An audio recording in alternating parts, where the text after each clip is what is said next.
ایک موضوع یہ چل رہا تھا کہ قبر پر قبہ بنانا، گنبد بنانا، تعمیر کرنا یہ کیسا ہے،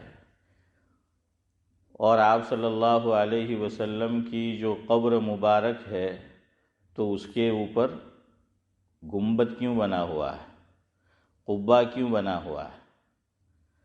تو بہرحال آج کی مجلس میں اسی تعلق سے کچھ باتیں آپ کے گوش گزار کرنی ہے۔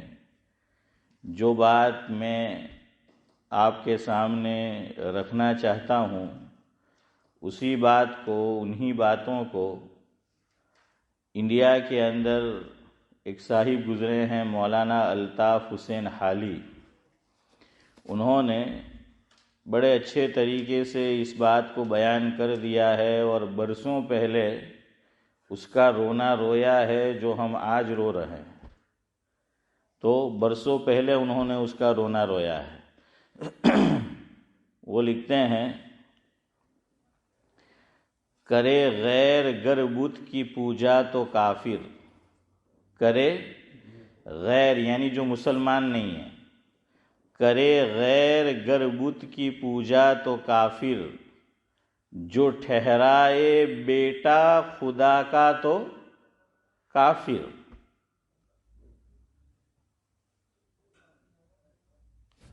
جو جھکے آگ پر بہر سجدہ تو کافر، جو جھکے آگ پر بہر سجدہ تو کافر، کواکب میں مانے کرشمہ تو کافر۔ تو جو لوگ ایمان کی دولت سے محروم ہیں اور یہ سب کام کرتے ہیں تو انہوں نے کہا کہ وہ تو کافر ہے، لیکن مسلمان کو دیکھیے کہ وہ بھی اس سے ملتی جلتی چیزیں کرتا ہے لیکن پھر بھی مومن بنا بیٹھا ہے۔ جھکے آگ پر بہر سجدہ تو کافر، کواکب میں مانے کواکب سمجھتے ہیں؟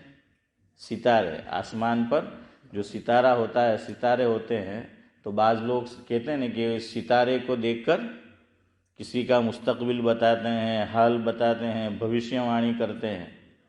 تو اسی کو کہا کہ جھکے آگ پر بہر سجدہ تو کافر، کواکب میں مانے کرشمہ تو کافر، مگر مومنوں پر کشادہ ہے راہیں، مگر مومنوں پر کشادہ ہے راہیں، پرستش کرے شوق سے جس کی چاہیں۔ یہ طنز کیا ہے؟ یہ کیا ہے؟ طنز کیا ہے، رونا رویا ہے کہ مگر مومنوں پر کشادہ ہے راہیں، پرستش کرے شوق سے جس کی چاہے، نبی کو جو چاہے خدا بنائے، نبی کو جو چاہیں خدا بنائیں۔ نہیں کرتے، نبی کے لیے بھی غیب کا علم ثابت کرتے ہیں، حاضر ناظر وہ ثابت کرتے ہیں کرنے والے۔ تو نبی کو جو چاہے خدا کر دکھائے، اماموں کا رتبہ نبی سے بڑھائے۔ کیا کمال کیا ہے!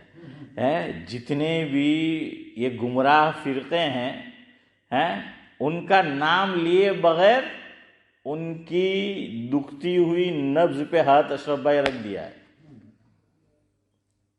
خدا کو جو چاہے تو نبی کو جو چاہے خدا کر دکھائے۔ سمجھ گئے کس طرف اشارہ ہے؟ ہاں، نبی کو جو چاہے خدا کر دکھائے، اماموں کا رتبہ نبی سے بڑھائے۔ امام سے مسجد کے امام مراد نہیں ہے، سمجھ رہے نا؟ ہاں، وہ ایک خاص فرقہ، سمجھ رہے ہو؟ اس طرف اشارہ ہے کہ نبی کو جو چاہیں خدا کر دکھائیں، اماموں کا رتبہ نبی سے بڑھائے، مزاروں پہ دن رات نظریں چڑھائے، مزاروں پہ دن رات نظریں چڑھائے، شہیدوں سے جا جا کے مانگیں دعائیں۔ شہیدوں سے جا جا کے مانگیں دعائیں۔ اب کہہ رہے ہیں کہ یہ سب کچھ پہلے جن کا ذکر کیا وہ کرے تو کافر، لیکن چونکہ ٹھپا لگ گیا ہے ان الذین آمنوا کا، یا خود نے لگا لیا ہے نورانی بھائی، اب وہ جو بھی کرے تو سب راہیں کشادہ ہے اور کچھ بھی نہیں ہوتا. آگے وہ کہہ رہے ہیں کہ یہ سب کچھ وہ کرے کہ نبی کو جو چاہے خدا کر دکھائے، اماموں کا رتبہ نبی سے بڑھائے، مزاروں پہ دن رات نظریں چڑھائے، شہیدوں سے جا جا کے مانگے دعائیں. نہ توحید میں کچھ خلل اس سے آئے. ہاں یہ ہے چودھری صاحب، نہ توحید میں کچھ خلل اس سے آئے، نہیں اسلام بگڑے نہ ایمان جائے. باوجود اس کے وہ کیا ہے شبیر چچا، مسلمان کے مسلمان، کہ نہ توحید میں کچھ خلل اس سے آئے، نہ اسلام بگڑے نہ ایمان جائے. اللہ اکبر. آگے وہ کہہ رہے ہیں کہ اسلام تو کیا تعلیم دیتا تھا اور کیوں آیا تھا، اسلام کیا تھا اور ہم نے کیا بنا دیا، اسلام کا حلیہ کس نے بگاڑا، اسلام کا حلیہ محسن بھائی کہاں آ کے بگڑا، وہ آگے کہہ رہے ہیں. کیا کہا کہ نہ توحید میں کچھ خلل اس سے آئے، نہ اسلام بگڑے نہ ایمان جائے.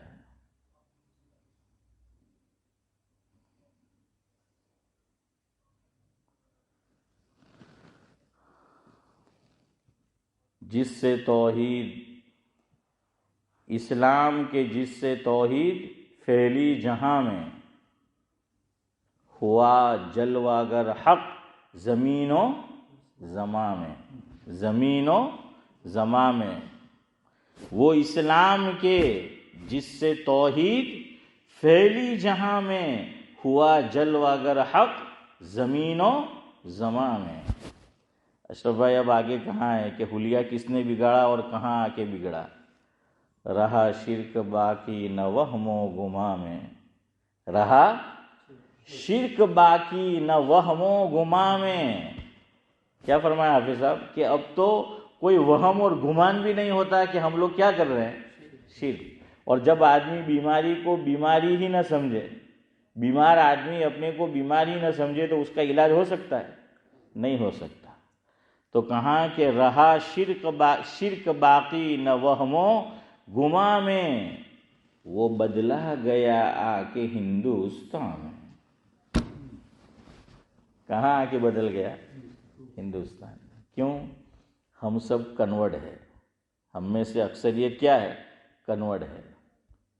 ہمارے پروجوں اور پرکھے باپ دادا کیا تھے؟ ارے بولو. ہاں محروم تھے وہ ایک خاص نعمت سے. ہم کنورٹ ہوئے ہیں. نہیں سمجھ آیا کیا ہوا؟ ان کے نام جو آپ کہا ہے دلی بزرگ وطن گنگویرام سیتارام. جی جی صحیح بات. تو بہرحال یہ ہے. تو اس لیے سنی مسلمان نہیں، وہ تو پھر ایک خاص فرق ہے. نہیں نہیں، وہ پھر سنی سے مراد اہل سنت. ہم لوگ یہ کہتے ہیں کہ ہم حضور کی حدیث کا فالو نہیں کرتے بلکہ کس کا کرتے ہیں؟ سنت کا. چونکہ حدیث میں اور سنت میں کیا ہے؟ فرق ہے. سنت یونیورسل ہوتی ہے. یہ پوچھ رہے ہیں درمیان میں، چلو کچھ سمجھ لو یہ پوچھا ہے تو، کہ ہم اپنے آپ کو اسی لیے سنی کہتے ہیں. سنی یہ مقابل ہے اس کے ایک خاص سین نقطے والی یا عین اور چھوٹی ہا. سمجھ رہے ہیں؟ ایک تو یہ آ جاتے، ایک دوسرے بھی لوگ آ جاتے ہیں جو میں نہیں بولنا چاہتا ہیں، ان کے مقابل ہے. ہمارا نام کیا ہے؟ ویسے تو مسلمان ہے، لیکن اگر کوئی پوچھے گا کہ تم اپنے آپ کو کیا کہتے ہو تو ہم کہیں گے کہ ہم سنی مسلمان ہیں، اہل السنت والجماعت. ہمارا نام کیا ہے؟ اہل السنت والجماعت، یا یوں کہہ سکتے ہیں کہ اہل سنت و جماعت، یا تو الف لام ملاؤ دونوں جگہ کہ اہل السنت والجماعت یا اہل سنت و جماعت. کیوں؟ تو یہ ہمارا نام اس لیے ہے کہ ہم سنت کا فالو کرتے ہیں. اور مانچسٹر کے اندر ہمارے ایک بڑے بزرگ گزرے ہیں جنہوں نے گجرات کا دارالعلوم دیوبند جن کو کہا جاتا ہے جامعہ ڈھابیل، جہاں الحمدللہ میں نے بھی تعلیم حاصل کی، ہمارے حافظ صاحب نے بھی وہاں تعلیم حاصل کی ہے، تو وہاں پر انہوں نے پڑھا تھا علامہ خالد محمود صاحب نور اللہ مرقدہ۔ ہاں، تو حضرت فرماتے تھے، مفہوم یہ ہے، مرحوم ہو گئے، اللہ مرحوم کو غری کے رحمت کرے، سنت یونیورسل ہوتی ہے۔ سنت کیا ہوتی ہے؟ یونیورسل ہوتی ہے، پوری دنیا میں وہ ایک اس کی پہچان یہ بھی ہے کہ دنیا کے جس کسی خطے میں جا کر دیکھ لو، سنت چینج نہیں ہوگی، وہ سنت سنت ہی ہوگی ہر جگہ۔ جو رسم ہے، رواج ہے، بدعات ہے، تو وہ کیا ہوگی؟ مقامی ہوگی، کہیں ملے گی کہیں نہیں ملے گی، تو سمجھ جاؤ کہ اس میں گڑبڑ ہے، اس میں کیا ہے؟ گڑبڑ ہے۔ ہاں، تو اہل السنت والجماعت ہم اپنے آپ کو کیوں کہتے ہیں؟ کہ ہم سنت کو لیتے ہیں۔ حدیث میں اور سنت میں فرق ہے، حدیثیں منسوخ بھی ہوئی ہے، سنت کبھی منسوخ نہیں ہوتی، لیکن حدیث کیا ہوئی ہے؟ منسوخ بھی ہوئی ہے، پہلے کچھ حکم تھا اور بعد میں کچھ حکم آ گیا، لیکن آپ کو کتاب میں وہ آج بھی نورانی بھائی کیا ہے؟ ملے گی، وہ احادیث کی کتب میں وہ، لیکن سنت جو ہے وہ نہیں بدلتی۔ تو ایک تو ہم سنت کا فالو کرتے ہیں، اور حضور نے بھی یہ فرمایا کہ علیکم بسنتی وسنت الخلفاء الراشدین المہدیین او کما قال علیہ الصلاۃ والسلام۔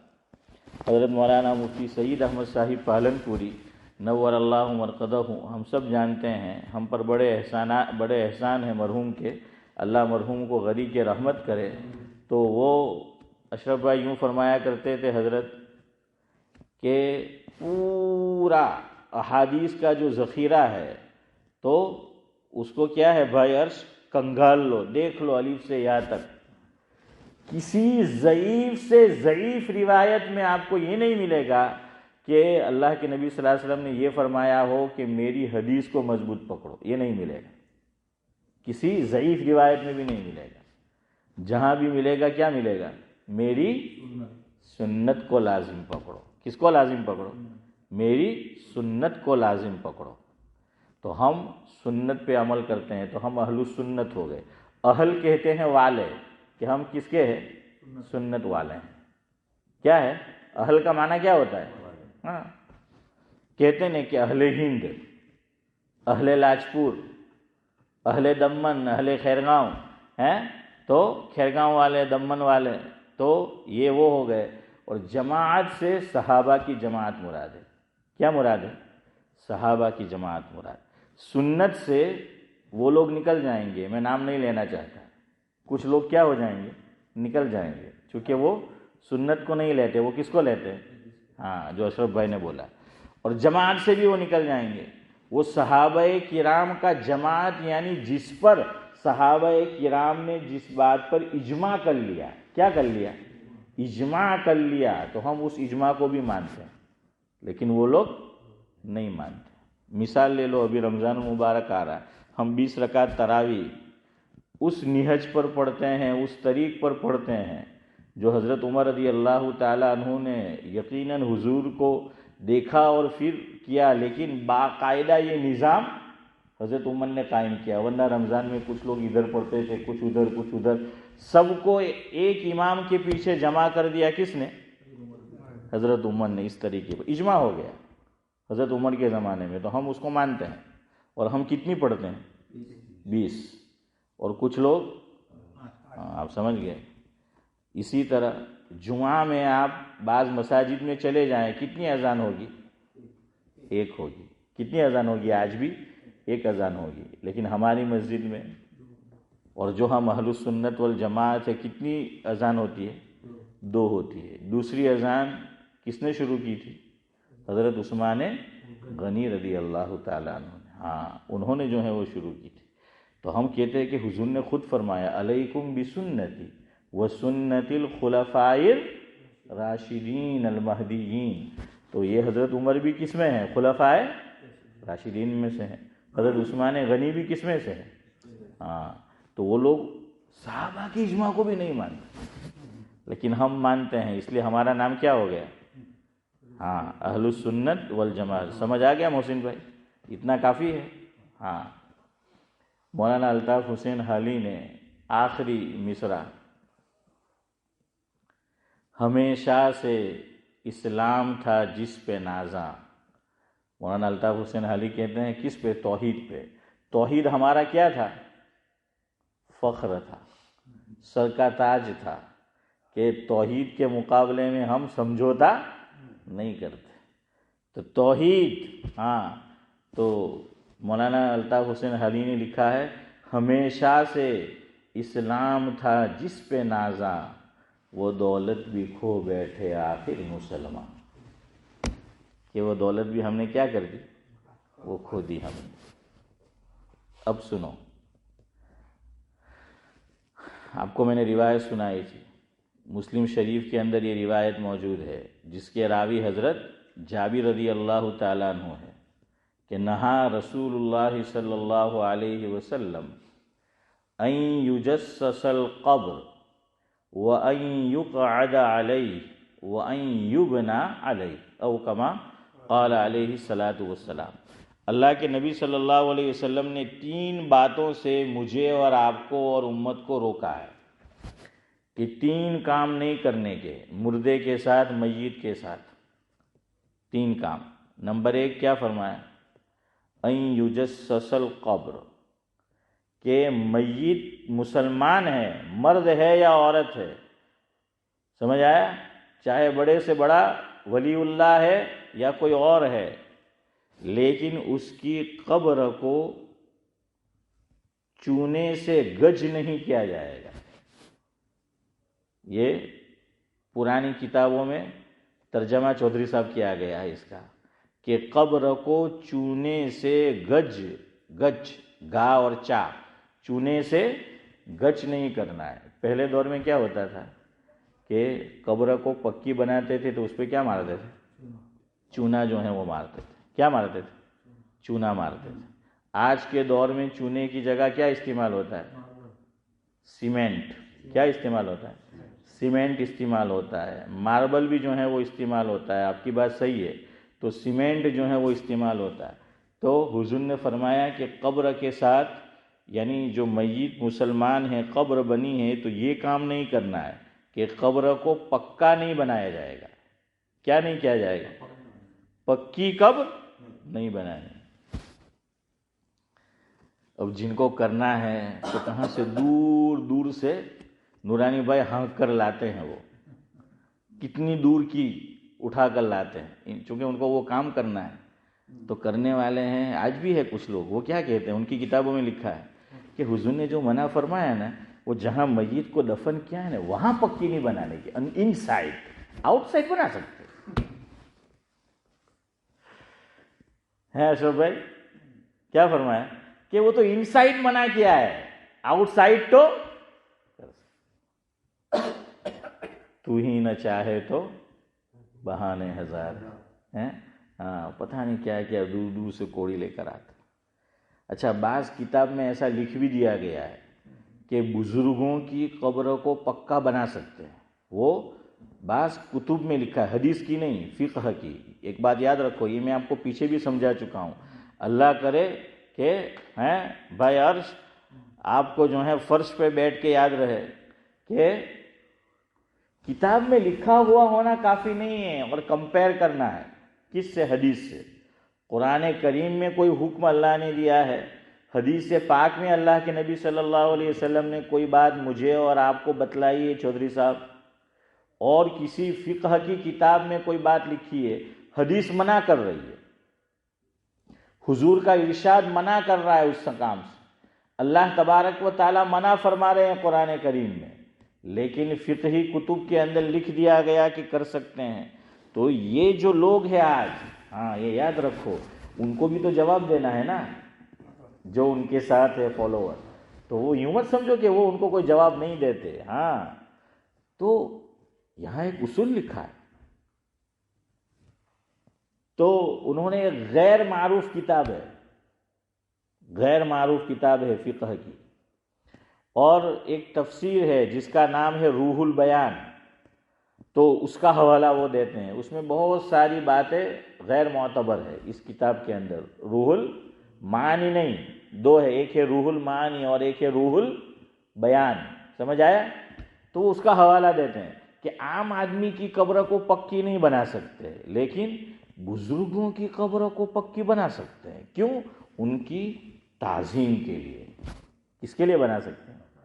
ان کی تعظیم کے لیے. ان کی تعظیم کے لیے نہیں، ادھر دیکھو، اس کے لیے وہ پکی بنے گی تو یہ جو ہے کیا ہوگا؟ ہاں، پھول ہوگا بھرا ہوا محسن بھائی، اپنا بھی بنگلہ پکا بنے گا. ہیں تو وہ پکی قبر سے کیا بناتے ہیں؟ پکا بنگلہ بناتے ہیں، اور سامعین کو پکا الو بناتے ہیں. دیکھیے یہ حدیث ہے، کتاب کا میں آپ کو نام دے رہا ہوں. کیا ہے؟ مسلم شریف. یہ اصول لکھا ہے، یاد رکھنا آپ. ایک طرف فقہی عبارت، ایک طرف آقا کا ارشاد. آقا کا ارشاد منع کر رہا ہے اور ادھر کہہ رہے کہ کر سکتے ہیں. کس کو لیا جائے گا؟ آقا کے ارشاد. ایک طرف آقا کا ارشاد کہ کر سکتے ہیں، وہ کہتے ہیں کہ نہیں کر سکتے. کس کو لیا جائے گا؟ ہاں، حضور کے ارشاد کو جو ہے وہ لیا جائے گا. یہ صاف حدیث ہے، ابن ماجہ میں بھی ہے، مسلم شریف میں بھی ہے، کہ قبر کو کیا نہیں کرنا ہے؟ پکی نہیں بنانا ہے قبر کو. لیکن یہ کیا کرتے ہیں؟ قبر کو پکی جو ہے بناتے ہیں، اور کہتے ہیں کہ بزرگوں کی. اور دلیل میں کیا بات لکھتے ہیں؟ کہ تعظیم کے لیے. کس کے لیے؟ ان کے احترام کے لیے، ان کی تعظیم کے لیے. تو ہم کہتے ہیں صحابہ سے بڑا بزرگ بھی کوئی ہو سکتا ہے؟ کوئی ہو سکتا ہے؟ آپ کہنے والے کہیں گے کہ بھائی صحابی رسول ترکیہ میں بھی ہیں، میزبان رسول حضرت ابو ایوب انصاری رضی اللہ تعالیٰ کے وہاں جو ہیں وہ بنی ہوئی ہیں. یہ جتنے اجمی لوگ ہیں نا، ترکیہ جو ہے تو ہاں ان کے یہاں بھی بڑی بدعت ہے. ترکیوں کے یہاں بھی کیا ہے؟ بڑی بدعت جو ہے وہ پائی جاتی ہے، ہماری طرح، اہل ہند کی طرح. لیکن وہ ایک کا دکا صحابی کے ساتھ وہ انہوں نے کیا معاملہ، لیکن کتنے سارے صحابہ جنت البقیع میں آرام فرمائے، جنت المعلی میں آرام فرمائے. ان کی قبریں پکی بنی. ہاں، تو حضرت عمر بن عبدالعزیز غالباً ان سے پوچھا گیا تھا کہ ایک عام صحابی اور ایک بڑا بزرگ جو غیر صحابی ہے، مرتبے میں کون بڑا ہے؟ ہاں، تو بڑا اچھا جو ہے وہ جواب دیا تھا کہ صحابی جس گھوڑے پر سوار ہو کر نکلے ہیں، اور گھوڑا جہاں پہ دوڑتا ہے اور پکے روڈ نہیں ہے، کچے روڈ، جو دھول اڑتی ہے، وہ بزرگ کتنا ہی بڑا ہو غیر صحابی ہے، ایک عام صحابی کے گھوڑے کی دھول کے برابر بھی نہیں پہنچ سکتا، وہ خاک کو بھی نہیں پہنچ سکتا. سمجھ آ گیا؟ تو حضور نے منع فرما دی. دوسری مثال لے لو، جو کرنے کی ہے، کرنے کا کام، لیکن بعض علماء منع کرتے ہیں. کتاب میں اگر لکھا ہے کہ بھائی نہیں کرنے کا، پھر بھی ہم کریں گے. وہ ہے شش عید کے روزے، جس کو ہم ششا عید کے روزے بولتے ہیں. یہ بھی مسلم شریف کی روایت ہے، اور اس کے راوی حضرت ابو ایوب انصاری رضی اللہ تعالیٰ عنہ ہے کہ من صام رمضان ثم اتبعہ ستا من شوال کان کصیام الدہر او کما قال علیہ الصلاۃ والسلام.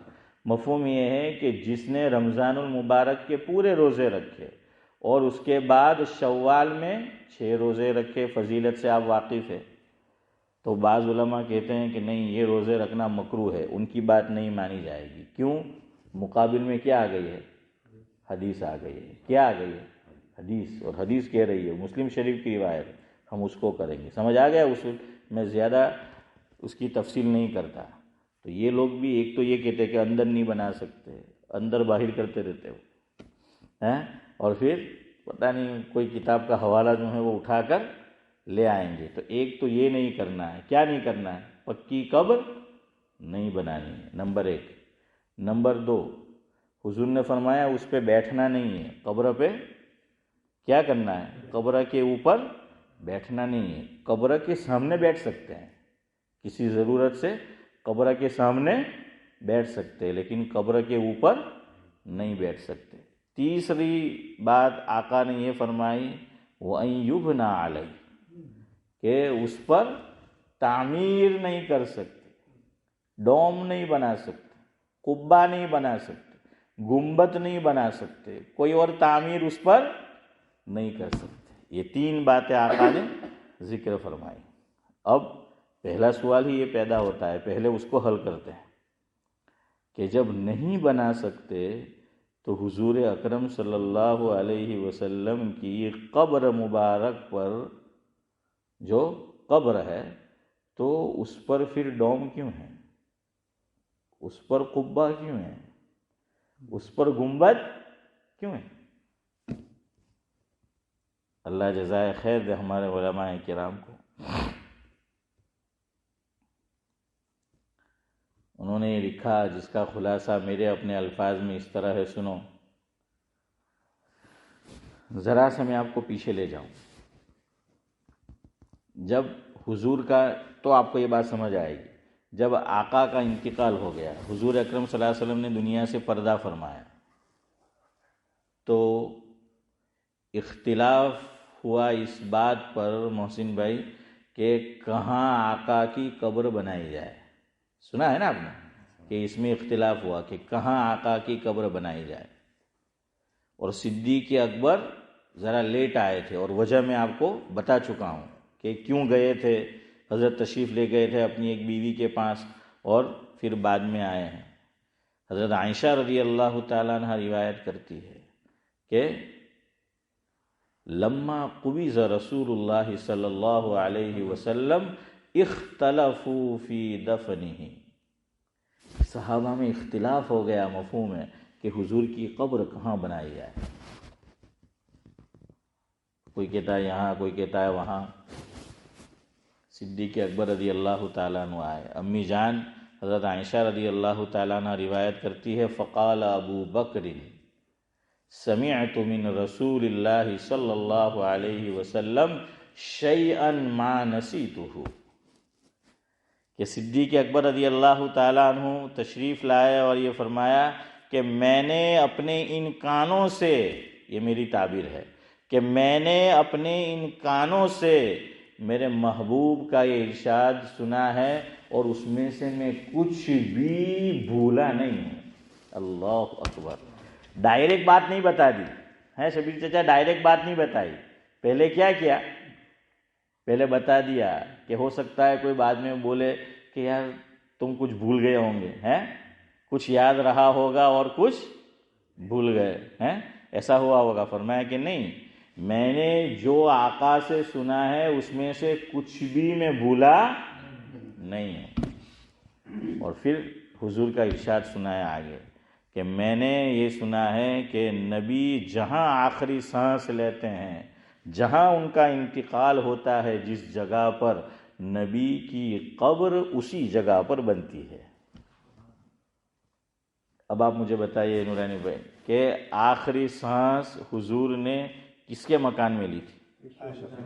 حضرت عائشہ رضی اللہ تعالی عنہا کے مکان میں. اب وہاں سے تو قریب تھا، کیا ہے، جنت البقیع قریب تھا وہاں سے، لیکن یہ نبی کی خصوصیت ہے کہ اسے کہاں دفنایا جاتا ہے؟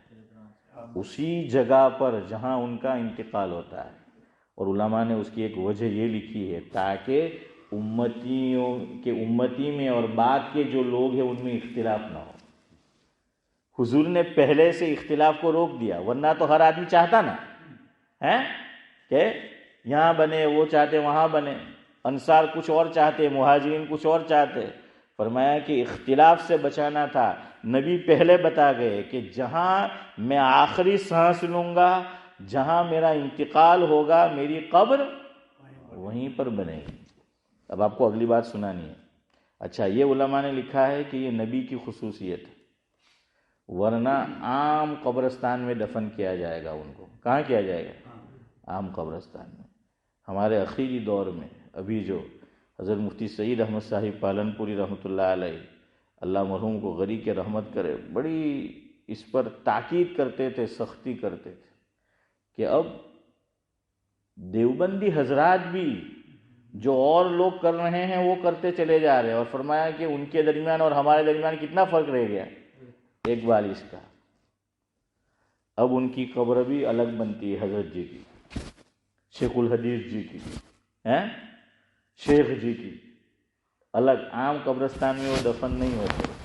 اس لیے حضرت نے فرمایا تھا کہ میرا جہاں انتقال ہو مجھے وہیں دفن کر دینا۔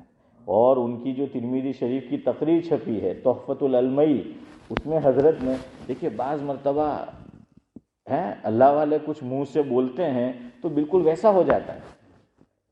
اگلی بات آپ سنیں، بالکل ہو بہو مفتی سعید احمد صاحب پالنپوری رحمۃ اللہ علیہ نے جو درس میں دارالحدیث میں دارالعلوم دیوبند میں فرمایا، آپ دیکھ لینا ان کی تحفۃ العلمئی، یہ کتاب میں لکھا ہوا ہے، اس میں حضرت نے مثال دی بچوں کو درس میں کہ اگر دیوبند کا کوئی رہنے والا بغرض علاج بمبئی تشریف لے جائے اور بمبئی میں اس کا انتقال ہو، اسے دیوبند لا کے نہیں دفنانا ہے، اسے کہاں دفنانا ہے؟ بمبئی میں۔ اللہ اکبر! حضرت خود بغرض علاج بمبئی اشرف بھائی تشریف لائے تھے کووڈ میں، مفتی سید احمد صاحب پالنپوری رحمۃ اللہ علیہ، انتقال بمبئی میں ہوا۔ اب تو وہ بات کتاب میں لکھی ہوئی ہے، تو کہاں کہ دیوبند نہیں لیے جایا جائے گا، حضرت کی قبر وہیں بنے گی۔ شاید خود کے لیے بتا رہے ہو، شاید، میں نہیں کہہ رہا کہ 100%، کہ خود کے لیے بتا دیا ہو کہ بھائی بغرض علاج، اور نام بھی بمبئی کا، اور فرمایا مجھے عام قبرستان میں دفن کیا جائے۔ تو حضرت کو دیکھو، بالکل ایک عام قبر، ہمارے یہاں سے بھی کچھ لوگ گئے ہیں، پتہ بھی نہیں چلتا، بالکل سادہ سی جو ہے وہ قبر ہے۔ تو یہ حضور کی خصوصیت، لیکن اب علماء ہی کرتے ہیں، اب کیا کہے، چون کفر از کعبہ برخیزت کجا ماند مسلمانی، کہ اگر کعبہ سے ہی کفر اٹھنے لگے تو مسلمانی کہاں باقی رہے گی؟ علماء ہی یہ کام کرنے لگے تو پھر غیر علماء کو کون روکے گا؟ پھر عوام کو کون روکے گا؟ عوام تو علماء کا ریفرنس دیتی ہے، ان کو جو ہے وہ دیکھتی ہے۔ تو نبی کی خصوصیت ہے کہ اس کو جو ہے وہیں دفن کیا جائے گا، اور عام قبرستان میں نہیں دفنایا جائے گا۔ اب جواب سنو،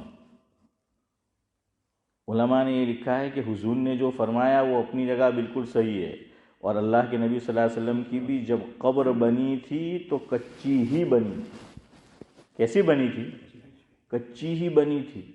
حضرت ابو بکر کے دور میں بھی کچی ہے، حضرت عمر کے دور میں بھی کچی ہے، عثمان غنی کے دور میں بھی کچی ہے، حضرت علی کے دور میں بھی کچی ہے، حضرت حسن رضی اللہ تعالیٰ عنہ کے دور میں بھی کچی ہے، حضرت معاویہ کے دور میں بھی کچی ہے، حضرت عمر بن عبدالعزیز رحمۃ اللہ علیہ شاید تو اس وقت پھر کہ ولید بن عبد الملک اس کے زمانے میں آ کر پھر میں آپ کو بتلاؤں گا کہ تھوڑی سی اس میں ترمیم ہوئی ہے۔ اور ابھی وقت ہمارا ہو چکا ہے۔ کس نے سب سے پہلے وہاں پر گنبد بنایا، کب بنایا؟ فتاوی محمودیہ میں یہ تفصیل جو ہے وہ اور ایک معتبر کتاب کے حوالے سے لکھی ہے، لیکن وقت نہیں ہے، اس لیے آپ کو بتا دوں۔ نمبر 1 تو یاد رکھیے، حضور کی قبر پکی نہیں بنی تھی۔ کیسی بنی تھی؟ کچی ہی بنی تھی، مٹی کی ہی حضور کی قبر تھی۔ اچھا، کہ آقا ہے اس لیے حضور کی قبر ذرا اونچی بنی ہو، مٹی، ایسا بھی نہیں تھا۔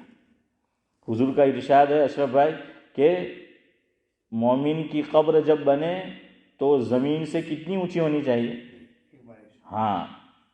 اور درمیان میں اونٹ کا جو کوہان ہے ہوتا ہے تو اس طرح کی شکل بنا دی جائے۔ حضور کی قبر بھی اتنی ہی تھی، کوئی فرق نہیں تھا، کچی جو ہے وہ قبر ہے۔ اچھا، اب اس پہ جو تعمیر ہوئی ہے، یہ قبر پر تعمیر کرنے کو حضور نے منع فرمایا۔ اب ذرا سمجھنا میرے الفاظ کو، حضور نے فرمایا قبر پر تعمیر نہ کی جائے، یہ قبر پر تعمیر نہیں ہے، تعمیر آلریڈی موجود تھی، اس میں قبر بنی ہے۔ پتہ نہیں آپ سمجھے گے؟ نورانی بھائی سمجھ آیا یا اور کچھ نور ڈالوں؟ کس کا؟ بالکل، حضرت عائشہ رضی اللہ، پھر میں رضی اللہ تعالیٰ، پھر میں بولتا ہوں، حضور نے یہ فرمایا محسن بھائی کہ قبر پر تعمیر نہیں بنانی ہے، لیکن حضور کی قبر کے اوپر تعمیر نہیں بنی ہے، تعمیر آلریڈی بنی ہوئی تھی، حضور کی قبر اس میں بنی ہے۔ وہ حضرت عائشہ رضی اللہ تعالی عنہا کا کیا تھا؟ مکان تھا، ہے نا؟ وہ مکان جو ہے وہ موجود تھا، وہ اس کے اندر وہ قبر جو ہے وہ بنی ہوئی ہے، وہ تو تھا آلریڈی۔ اور پھر وہاں کیوں بنی تو میں نے آپ کو بتا دیا، اس لیے وہ حدیث کا مفہوم سنایا کہ نبی کی قبر کہاں بنتی ہے؟ جہاں ان کا انتقال جو ہے وہ ہوتا ہے۔ تو سمجھ میں آیا؟ آج بھی عام امتیوں کے لیے یہی حکم ہے۔ اگلے ہفتے انشاءاللہ آپ کو بتاؤں گا یہ سارے جو مزارات ہے اسلام میں اس کی کوئی حقیقت نہیں، اور حضور نے جو منع فرمایا تھا، حضور کی نگاہیں دیکھ رہی تھی نبوت کی کہ اگر مزارات بنیں گے، پکی عمارتیں بنے گی تو وہاں شرک ہوگا۔ جن بزرگوں نے پوری زندگی توحید کی نشر و اشاعت میں گزاری، انہی کی قبروں پر شرک ہو رہا ہے۔ حضور کی نگاہیں دیکھ رہی تھی۔ سمجھ آ رہا ہے؟ آج وہی کچھ ہو رہا ہے کہ نہیں؟ ہاں وہی مزار، درگاہ اور مزار ایک ہی ہے۔ ہاں وہی جو ہے وہ درگاہ مزار وہ ایک ہی چیز ہے۔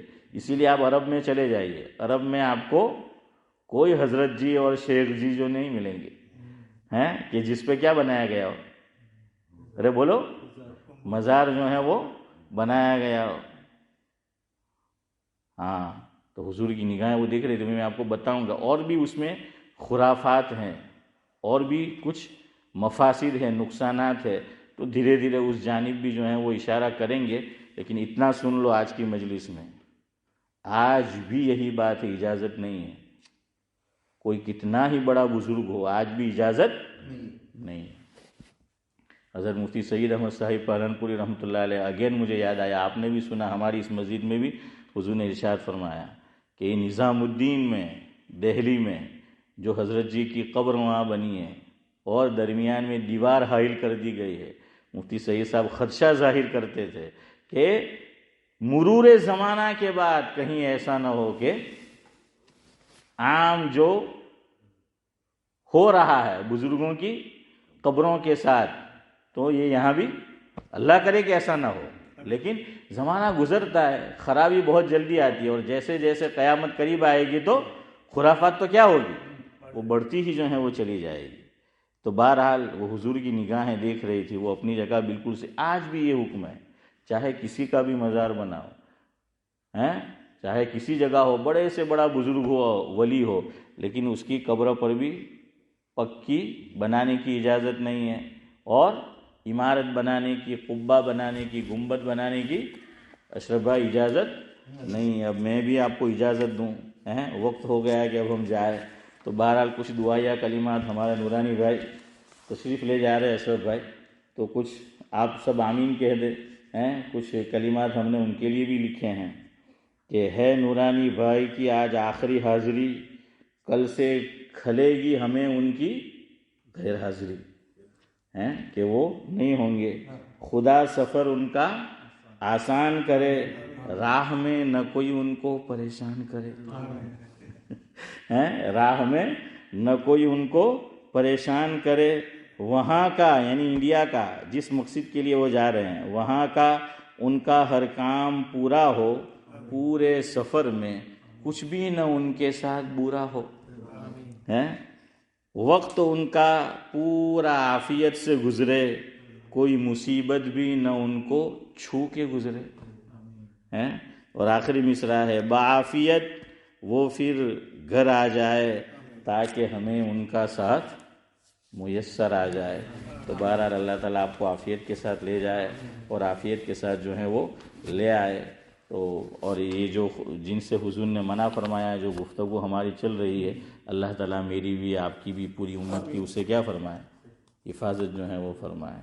اب دیکھیں کیا نہیں ہونے لگا، ابھی ایک بڑی شخصیت پاکستان میں، دنیا بھر میں ان کا نام ہے، ان کے بیٹے کا انتقال ہوا، آپ قبر دیکھو انہوں نے پکی بنا لی، اشرف بھائی، انہوں نے، سمجھ رہے ہیں نا اب میں کس طرح اشارہ کر رہا ہوں۔ اچھا، اب ان کے ذہن میں وہی بات ہوگی کہ فلاں کتاب میں لکھا ہے۔ ایک کتاب میں لکھا ہے، حدیث ہے، ابھی کی بات ہے چودھری صاحب، انہوں نے پکی بنا دی بالکل. اب لوگ تو دیکھ کے کیا کریں گے؟ ہاں تو بس یہ بڑے فتنے کا دور ہے. اللہ حفاظت فرمائے. سبحان اللہ و بحمدہ، سبحانک اللہم و بحمدک، نشہد ان لا الہ الا انت.